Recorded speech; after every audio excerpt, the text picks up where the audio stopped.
दोस्तों RBI grade B 2026 का phase one exam अभी 13 जून को कंडक्ट किया गया था। हो सकता है कि आप में से बहुत सारे ऐसे बच्चे होंगे जिनका ये एग्जाम अच्छा नहीं गया। तो मैं आपकी इमोशंस के साथ खेलने नहीं आया हूँ, बल्कि मैं आप लोगों को का एक अच्छा सहयोगी, एक साथी बन करके आया हूँ कि अगर ये एग्ज़ाम आपका अच्छा नहीं हुआ तो आपके लिए क्या इस करंट मोमेंट पे क्या बैकअप प्लान हो सकता है। प्लीज़ इस वीडियो को एंड तक ज़रूर देखिएगा। दोस्तों इस वीडियो में हम ये डिस्कस करेंगे कि आपको डिमोटिवेट नहीं होना है। क्यों? क्योंकि अगर आपका ये एग्ज़ाम अच्छा नहीं गया तो आपके पास अभी एक दूसरा बहुत अच्छा ऑप्शन अवेलेबल है, और वो जो ऑप्शन है वो आपके लिए क्यों एक स्ट्रॉन्ग बैकअप ऑप्शन है, ये भी मैं आपको बताऊंगा। फिर अगर अगर आपने आरबीआई के लिए ठीक से प्रिपेयर किया था तो कैसे वो वाली आपकी प्रिपरेशन इस एग्ज़ाम में काम आ सकती है, और आपको इस एग्ज़ाम के लिए कैसे प्रिपेयर करना है। बहुत बार ऐसा होता है कि हमने तैयारी तो मेहनत से की थी लेकिन आउटपुट वैसी नहीं मिली। हो सकता है कि वो दिन अच्छा ना हो, या हो सकता है कि हमारा डिलीवर करने में कहीं ना कहीं कुछ कमी रह गई हो। तो निराश मत होइएगा, इस वीडियो को एंड तक जरूर देखना है आपने। ठीक है, चलिए। तो सबसे पहले, डू नॉट गेट डीमोटिवेटेड अगर आपका आरबीआई का पेपर अच्छा नहीं हुआ। पॉइंट टू पॉइंट बात करेंगे। बिल्कुल सबसे पहले आप ये बात जरूर समझिएगा कि एक एग्जाम आपकी इस पूरी जर्नी को अंत नहीं कर सकता। एक एग्जाम के बेस पे आपने ना तो ये सोचा होगा कि यार अगर आपने एक ही एग्जाम को क्या बोलते हैं टारगेट बनाया था तो हो सकता है कि उसमें भी किसी तरीके की चूक हो गई हो, तो वो आप अगले साल फिर से दे लीजिएगा। लेकिन उससे पहले थोड़ा सा अपने आप को उठाइए, अपने आप को सहारा दीजिए, अपने आप को मोटिवेट करिए, और एक एग्जाम के पीछे अपना जो है लगाना चाहिए। मैं भी इस बात से सहमत हूँ कि लक्ष्य अगर एक ही हो तो बहुत बेहतर रहता है, लेकिन कंपटीशन है, इतना है, बहुत सारी चीज़ें हमारे हाथ में नहीं होती है। तो प्लीज़ उसको एक तरफ रख के आप आगे बढ़िएगा थोड़ा सा। ठीक है। और जो आपने, बहुत सारे बच्चे ये सोच रहे होंगे कि नहीं मैंने तो इस एग्ज़ाम के लिए इतनी मेहनत की थी बट मुझे उतना आउटपुट नहीं मिला। कोई बात नहीं, आपकी जो भी प्रिपरेशन है उसकी अभी भी बहुत सारी स्ट्रॉन्ग वैल्यू है। आप उसी प्रिपरेशन को अभी भी यूज कर सकते हो। ठीक है, आपने नींव डाल ली, आपकी नींव बहुत अच्छी तैयार हो गई है। अब आप उसके ऊपर महल बना सकते हो, बट आपको उस चीज़ से थोड़ा सा आगे बढ़ना होगा, ये स्वीकार करना होगा कि नहीं यार ये नहीं तो ये सही। ठीक है। जो आपने कंसेप्ट पढ़े हैं आपको लगता होगा कि यार मेरा तो वो सारा पानी में चला गया, नहीं, आप उन्हीं कंसेप्ट्स को दोबारा से यूज कर सकते हो। ठीक है। कहाँ यूज करना है अभी बात करेंगे। This is the time to shift strategy, not lose confidence. ये मत सोचो कि यार ये नहीं हुआ मैं तो हार गया हूँ, अब मैं दोबारा कर ही नहीं पाऊंगा, नंबर ऑफ वैकेंसीज पता नहीं अभी कम है, अगले साल आएंगी भी कि नहीं आएंगी। तो अपने आप को डिमोटिवेट मत करिए। अपनी जो भी स्ट्रेटेजी आपने इस एग्जाम के लिए बनाई थी, हो सकता है वहाँ कमी रही हो, उसको अभी शिफ्ट करने का टाइम है। तो प्लीज़ इस कॉन्फिडेंस के साथ आगे बढ़िएगा। ठीक है। तो stay focused and move towards for the next opportunity, ये मेरी सलाह मानिएगा। अब वो नेक्स्ट अपॉर्चुनिटी क्या है बात करते हैं। तो वाई, क्या है आपका स्ट्रॉन्ग बैकअप ऑप्शन? सबसे पहले मैं आपको बता देता हूं, उस स्ट्रॉन्ग बैकअप ऑप्शन का नाम है एसबीआई पीओ। ठीक है। स्टेट बैंक ऑफ इंडिया में प्रोबेशनरी ऑफिसर्स की जो वैकेंसीज हैं वो निकली हैं, और इस बार जो नंबर ऑफ वैकेंसीज हैं वो 1500 है। 1500 इज अ गुड अमाउंट।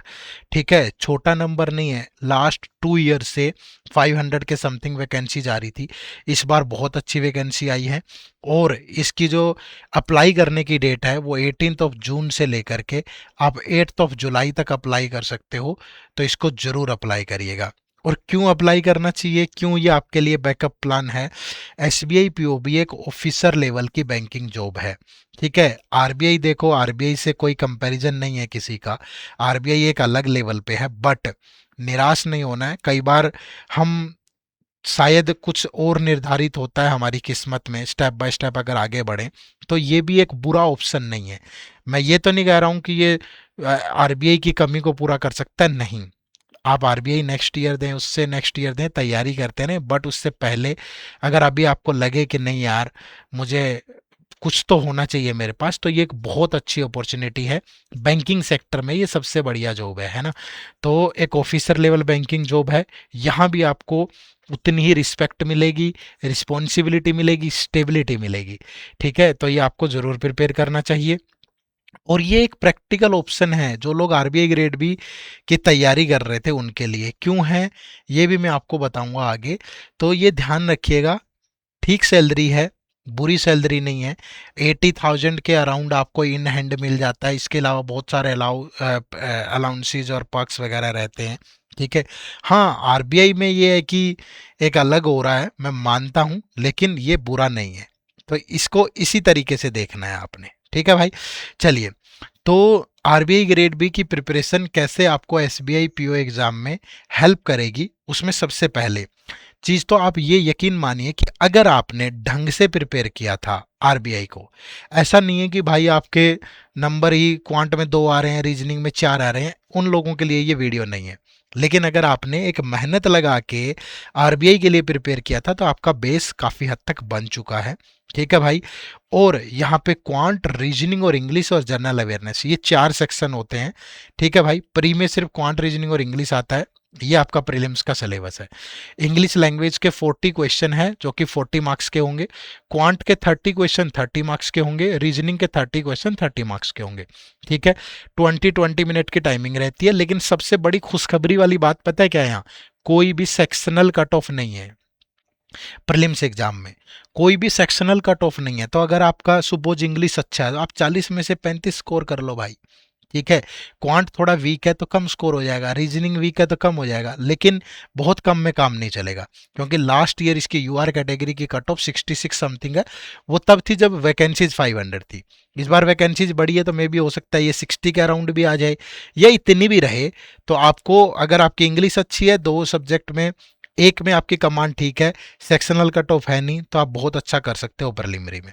ठीक है, उसके बाद यहाँ डिस्क्रिप्टिव राइटिंग भी है, जो आपने प्रैक्टिस की होगी आरबीआई के लिए, वो भी काम आ जाएगी। अगर मैं मेंस की बात करूं तो मेंस में देखो, रीजनिंग के 40 क्वेश्चन है 60 मार्क्स के, डाटा एनालिसिस डीआई है 30 क्वेश्चन 60 मार्क्स का, और जनरल अवेयरनेस ये देखो, जिस भी बच्चे ने आरबीआई के लिए जीए प्रिपेयर की थी वो सारी जीए एज इट इज यूज होगी आपकी। ठीक है, बस आपको उसे कंटिन्यू करना है। अभी आपने हो सकता है कि जनवरी से लेके जून तक पढ़ी हो, तो आगे जून, जुलाई, अगस्त, सितंबर पढ़ लेना, क्योंकि इसका जो प्रीलिमिनरी एग्जाम है वो अगस्त में होगा और जो मेंस एग्जाम है वो सितंबर में होगा। ठीक है, और इंग्लिश लैंग्वेज मतलब यार 40 सवाल फिर 20 मार्क्स के हैं। तो मैं ये कह रहा हूँ कि अगर आपकी इंग्लिश अच्छी है, क्वांट, रीजनिंग मतलब ठीक ठाक है, वीक में तो काम नहीं चलेगा। ठीक है, जी आपने अच्छे से पढ़ी थी, तो आपका बहुत सारी चीजें जो है वो यहाँ काम आने वाली है। इसके अलावा अगर आपने डिस्क्रिप्टिव राइटिंग यहाँ की है तो डिस्क्रिप्टिव राइटिंग का भी आपका बेस बन जाता है। क्योंकि डिस्क्रिप्टिव पेपर में यहाँ कम्युनिकेशन स्किल है, जिसमें एक क्वेश्चन ईमेल का होता है, एक सिचुएशन एनालिसिस, एक आपको या तो रिपोर्ट राइटिंग या प्रेसी राइटिंग में से कोई एक लिखना है। तो ये 3 क्वेश्चन 30 मार्क्स के होते हैं, टाइपिंग होती है सेम हूबहू वैसा ही होता है। ठीक है भाई, तो बस अगर आपने, बस ये वर्ड ध्यान रखना भाई, सबके लिए नहीं है, सबके लिए नहीं है। कहीं ये सोच रहे हो कि बस मुंह उठा के हमने फॉर्म भर दिया और हम कर लेंगे, नहीं। जिसने ढंग से सीरियस प्रिपरेशन की थी उसके लिए है ना। तो यहाँ पे आपको सिर्फ you only need exam pattern based alignment. आपका बेस बन गया है, तो आप ये डिसाइड कर लें कि कौन से टॉपिक पे ज़्यादा फोकस करना है, कहाँ कम करना है। हालांकि मैं आगे पॉइंट वाइज पॉइंट बताऊंगा सारी चीज़ें, बट आप ध्यान रखिएगा। तो अगर आपने आरबीआई को सीरियसली प्रिपेयर किया था और अगर वहाँ बात नहीं बनी, तो आपके लिए ये एक अच्छा ऑप्शन हो सकता है। ठीक है, कैसे हो सकता है, how to prepare for SBI PO exam, कैसे प्रिपेयर करना है। सबसे पहले आप अपनी प्रायोरिटी डिसाइड करें कि प्रीलिम्स में किन टॉपिक पे फोकस करना है, मेंस में किन टॉपिक पे फोकस करना है। और कंसेप्चुअल क्लैरिटी और ट्रिक्स यहाँ थोड़ी सी ज़्यादा अहमियत आपको देनी पड़ेगी। कंसेप्ट होंगे बट प्री में थोड़ा ट्रिक व्रिक पे ठीक ठाक क्वेश्चन होते हैं। ठीक है, अब कौन से टॉपिक हैं, ये सबसे पहले क्वांट की बात करें तो ये प्रीलिम्स और मेंस का सिलेबस है। अंतर क्या है, प्रीलिम्स में भी 30 क्वेश्चन है, मेंस में भी 30 क्वेश्चन है, बट यहाँ 30 क्वेश्चन 60 मार्क्स के हैं, यहाँ 30 क्वेश्चन 30 मार्क्स के हैं। तो लेवल इसका डबल होगा मेंस के अंदर। बट प्रीलिम्स में जो स्पीड मैथ है, इसके 3 to 5 क्वेश्चन होते हैं, जैसे अप्रोक्सीमेशन, नंबर सीरीज, क्वाड्रेटिक, इनके 3 to 5 क्वेश्चन होंगे। डीआई के 13 से 15 क्वेश्चन होंगे, जिसमें 3 सेट ऑफ डीआई रहता है। पहला जो सेट है वो एक कैसलेट डीआई है, और दूसरा दो मिक्स टाइप के डीआई, जैसे टेबल डीआई हो सकता है, मिशिंग टेबल हो सकता है, पाई चार्ट हो सकता है, लाइन चार्ट हो सकता है, बार चार्ट हो सकता है, मिक्स डीआई हो सकता है, वेन डायग्राम बेस्ड हो सकता है, अर्थमेटिक। उसके बाद बाकी 9 to 14 क्वेश्चन तक अर्थमेटिक के टॉपिक पे बेस्ड होते हैं। ठीक है। अब मल्टीपल शिफ्ट में पेपर होता है ये, ठीक है, 2 डेट को होगा तो 8 शिफ्ट में पेपर होगा ये। ठीक है, 1 और 2 अगस्त को हाईली चांसेज होगा। तो अलग अलग दिन अलग अलग तरह की डीआई, अलग अलग तरह के क्वेश्चन आपको देखने को मिलेंगे। फिर जब आप मेंस एग्जाम के लिए प्रिपेयर करोगे तो स्पीड मैथ में सिर्फ क्वाड्रेटिक इक्वेशन और नंबर सीरीज होंगी, वो भी स्टेटमेंट बेस्ड। ठीक है। मोस्टली डीआई के क्वेश्चन होते हैं जो कि मिक्स चार्ट, कैसलेट और अर्थमेटिक के होते हैं। बट ध्यान रखना, प्री का अगर लेवल मॉडरेट है तो मेंस का लेवल डिफिकल्ट है, आसान नहीं होता मेंस। ठीक है। बट फिर कट ऑफ भी उतनी नहीं जाती ना। आपने 15 क्वेश्चन बना लिए तो मतलब आप टॉपर्स में हो। आपने 10 क्वेश्चन बना लिए, 20 मार्क्स आ गए तो ठीक ठाक स्कोर है, ऐसा बुरा स्कोर नहीं है। समझ रहे हो? तो इस तरीके से प्रिपेयर करना है।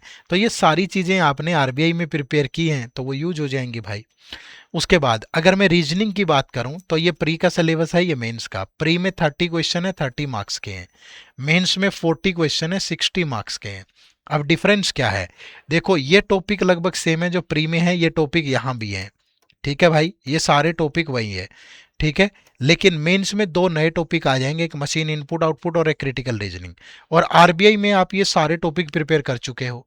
आप सोच के देखो, आपने मेंस लेवल में कब प्रिपेयर किया है आपने। परी तो आपका बहुत आराम से निकल जाएगा, but if you have done the preparation seriously, अगर आपने अच्छे से किया है तो ये पूरा सिलेबस है, कोई ज़्यादा फर्क नहीं है। आरबीआई वाला ही सिलेबस है रीजनिंग में। हाँ, मेंस के लिए थोड़ी थोड़ी और ज़्यादा प्रैक्टिस करनी पड़ेगी, लेकिन प्री तो आपका कहीं नहीं जाने वाला है भाई। तो क्वांट रीजनिंग अगर आपने आरबीआई के लिए सही से किया था तो रीजनिंग यहाँ भी नहीं हिलेगी आपकी। ठीक है। चलो, उसके बाद इंग्लिश की बात करूं तो आरबीआई के लेवल की ही इंग्लिश है, बिल्कुल सेम। यहां भी आपका ग्रामर, वोकैबुलरी, कॉम्प्रिहेंशन सब रहता है। अब प्री में अंतर क्या है कि प्री में 40 क्वेश्चन 40 मार्क्स के हैं प्रीलिम्स में। ठीक है। मेंस के अंदर 40 क्वेश्चन 20 मार्क्स के हैं मेंस में। अब आप सोच रहे होंगे सर फिर तो ये मेंस आसान होता होगा। नहीं, मेंस का जो पेपर है वो लेंदी होता है, इंग्लिश सेक्शन ये मॉडरेट लेवल का होता है। मेंस वाला मॉडरेट टू डिफिकल्ट होता है। डिफिकल्ट ऐसा नहीं है कि कुछ आउट ऑफ द बॉक्स होगा, बस लेंदी होगा। ठीक है भाई। अब ये क्यों ऐसा कि मेंस में 40 क्वेश्चन 20 मार्क्स के क्यों हैं? वो उसने थोड़ा सा लेवल करने के लिए किया। होता क्या था ना कि इंग्लिश में बहुत सारे बच्चे अच्छा स्कोर कर लेते थे। क्वांट रीजनिंग इतनी टफ होते हैं तो कि एक एवरेज बच्चे में और एक टॉपर में ज़्यादा अंतर क्रिएट नहीं होता है, उससे ज़्यादा डिफरेंस क्रिएट नहीं होता है। तो उसने जानबूझ के इसकी वेटेज घटा दी ताकि उनको नुकसान ना हो। ठीक है। अदरवाइज लेवल मुश्किल ही रहता है। ये सारे टॉपिक हैं जो प्री में भी आते हैं, मेंस में भी आते हैं। But the difference between pre and mains is curated by only the level of question.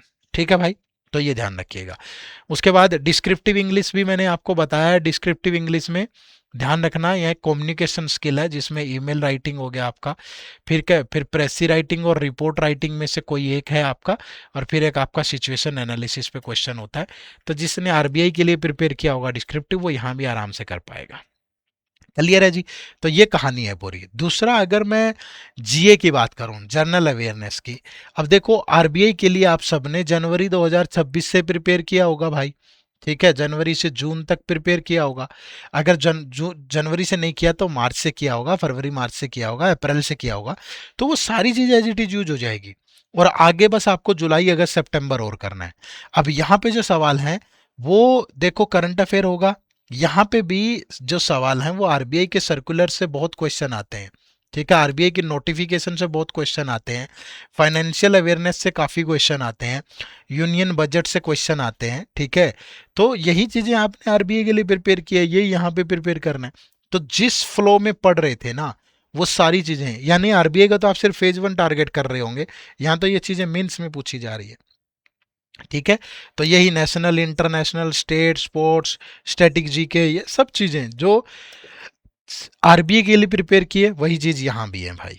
ठीक है। चलो, उसके बाद आपको क्या करना है, देखो पहली चीज़ ध्यान रखिएगा कि set your priority topics for prelims and mains, ठीक है। दूसरा, जो मैं आपको बोल रहा हूं, मेरा एक पर्सनल सजेशन है, यह इंग्लिश और जीए मोस्ट स्कोरिंग सब्जेक्ट है। आप बोलोगे सर कैसे? देखो, प्रीलिम्स में 40 क्वेश्चन है इंग्लिश के और सेक्शनल कट ऑफ भी नहीं है। मेंस के अंदर हो सकता है कि ये 40 क्वेश्चन 20 मार्क्स के हों, बट जीए के 60 क्वेश्चन 60 मार्क्स के हैं। तो अगर आपका क्वांट रीजनिंग उतना अच्छा भी नहीं है, लेकिन मॉडरेट तो होना चाहिए भाई, बिल्कुल नहीं होगा तब तो काम नहीं चलेगा। तो भी आपके सिलेक्शन के चांसेस अच्छे खासे हैं, बट आपको थोड़ा एक रिदम बना के सब्जेक्ट को ध्यान में रख के तैयारी करनी है भाई।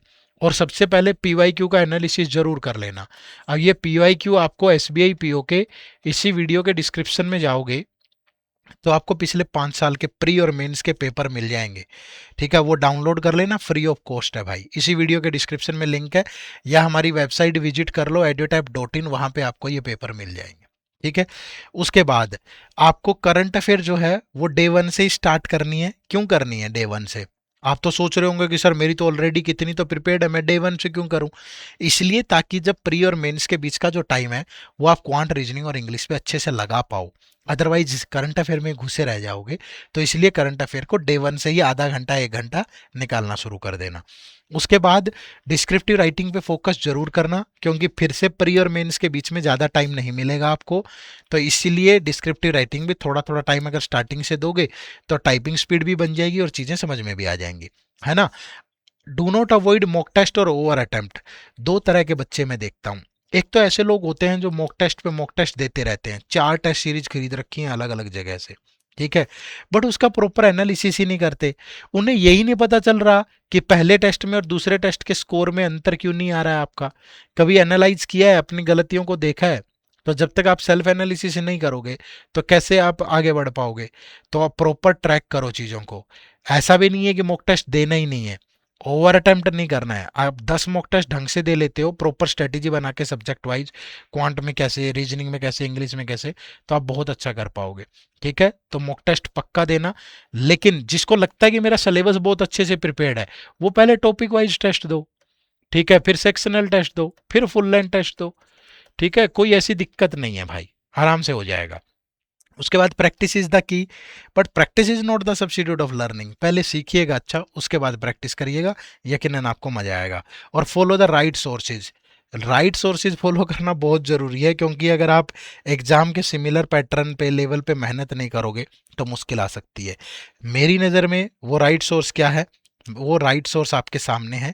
एक हमारा बैंकिंग एग्जाम का महापैक कोर्स है, जिसमें आप SBI, IBPS, RRB, pure clerk के लिए प्रिपेयर कर सकते हो। और एक हमारा आरबीआई के साथ बैंकिंग का महापैक कोर्स है, ठीक है। इसमें आपका आरबीआई भी हो जाएगा, फेज 1 फेज 2 इंटरव्यू सब, और बैंक के भी ये 6 के 6 एग्जाम प्रिपेयर हो जाएंगे। खास बात क्या है कि जो कंटेंट है वो बिल्कुल क्लर्क से लेकर के आरबीआई ग्रेड बी लेवल या एसबीआई पीओ मेंस लेवल तक का है।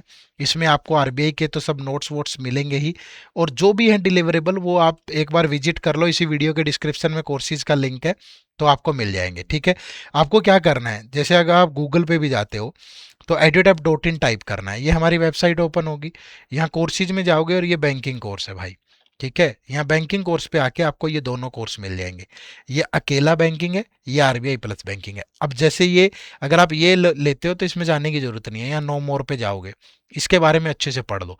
हमने अलग अलग तरीके से डिजाइन किया है कि अगर क्वांट का सेक्शन है तो वो आरबीआई के लिए अलग बना दिया, बैंकिंग के लिए अलग, रीजनिंग दोनों के लिए अलग। ऐसा नहीं है कि अंदर बहुत सारा कंटेंट कॉमन होगा, बहुत सारा कंटेंट कॉमन होगा, बट जहां डिफरेंस चाहिए वहां डिफरेंस रखा है हमने, ठीक है। जैसे अब यहाँ जो जर्नल अवेयरनेस है बैंकिंग वाली, तो बैंकिंग के जैसे सवाल आते हैं वो वाले हैं। अब यहाँ भी जो जर्नल अवेयरनेस है वो आरबीआई के लेवल की है, ठीक है। डिस्क्रिप्टिव इंग्लिश आरबीआई के लिए अलग है, डिस्क्रिप्टिव इंग्लिश बैंकिंग के लिए अलग है, ठीक है ना। ईएसआई, एफएम, सब चीज़ें आपको मिलेंगी, दोनों एग्जाम के लेवल पे मिलेंगे अलग अलग, ठीक है। ये कुछ डेमो मटेरियल आप लगा के देख लें, ठीक है। उसके बाद फैकल्टीज़ के बारे में जान लें। क्वांट तो मैंने ही पढ़ाया है कंप्लीट, रीजनिंग भी वीडियोस मैंने ही पढ़ा रखी है इसके अंदर, तो ध्यान रखिएगा। और ये कुछ क्वेश्चन है जो आपके दिमाग में हो सकते हैं, तो इनसे आप ज़रूर जुड़ें। आप एक ऐसा फैसला लें, अगर आपको ज़रूरत है तभी आप डेमो वेमो लगाएं, आप संतुष्ट हो जाएं। अगर आपको लगे कि आपकी ज़रूरत है, जल्दबाजी में फैसला मत लेना, ठीक है। प्रॉपर जांच परख के, अगर आपको लगे कि आपको ज़रूरत है तो आप इस कोर्स में एनरोल करना, ठीक है? आज की वीडियो में इतना ही, उम्मीद करूँगा आपको अच्छी लगी होगी। अच्छी लगी हो तो कमेंट करके भी ज़रूर बताना यार। चैनल पे नए हो तो सब्सक्राइब कर लेना। हमारी मुलाकात होती रहेगी। इस वीडियो का पर्पज़ जो है सिर्फ़ एक ही था कि आपका अगर एक एक एग्ज़ाम अच्छा नहीं गया तो निराश नहीं होना है, दूसरे ऑप्शन की तरफ ध्यान देना है। ठीक है? चलो bye bye, take care, thank you very much. जय हिंद, जय भारत।